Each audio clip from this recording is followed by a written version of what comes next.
સાગબારામાં જંગલની જમીન ખેડાણ મુદ્દે ધરણા યથાવત. ખેડૂતોના ધરણા પ્રદર્શન કાર્યક્રમનો આજે 9મો દિવસ. જંગલ જમીન ખેડાણના ખેડૂતોએ સાંસદને પુરાવા આપ્યા. વર્ષ 1988થી જંગલ જમીન ખેડાણ કરતા હોવાના પુરાવા આપ્યા. સુરતના વન વિભાગ પર સાંસદ મનસુખ વસાવાએ ગંભીર આરોપ લગાવ્યા. પ્લાન્ટેશનના નામે કરોડો રૂપિયા ચાઉ કરવાનો વન વિભાગનો વિચાર. જંગલ ખાતું જમીન પચાવી પાડવાનું કાવતરું કરતું હોવાનો પણ તેમનો આરોપ. આદિવાસીઓને અંદરોઅંદર લડાવી અને જમીન લઈ લેવાનું વન વિભાગનું કાવતરું છે તેવો આરોપ વસાવાએ લગાવ્યો. આદિવાસીઓના ન્યાય માટે ફરી એકવાર મુખ્યમંત્રીને રજૂઆત કરીશ તેવું પણ તેમણે કહ્યું.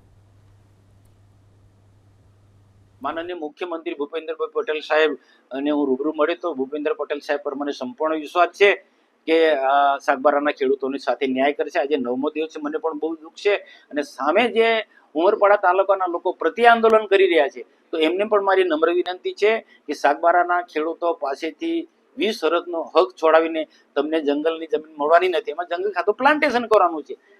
આ જંગલની જમીન સાગબારા પાસેથી છોડાવી અને ઉમરપાડાના આદિવાસી ખેડૂતોને મળે એવું હોત તો મને કોઈ વાંધો નહોતો, પણ એ આદિવાસીને ત્યાં મળવાની જ નથી. ઉમરપાડાના ખેડૂતોને એ મળવાની નથી. એ જમીનમાં જંગલ ખાતું પ્લાન્ટેશન કરવાનું છે. એટલે આદિવાસીઓને અંદર લડાવવાના ધંધા આ જંગલ ખાતાના લોન, ખાસ કરીને ત્યાંનો ડીએફઓ અને એસીએફ ત્યાં આ પ્રકારના કૃત્ય કરી રહ્યા છે. આદિવાસીને લડાવવાના અને પોતાના પ્લાન્ટેશન કરી અને કરોડો રૂપિયા, લાખો રૂપિયા કમાવાના આ જંગલ ખાતાના ધંધો છે.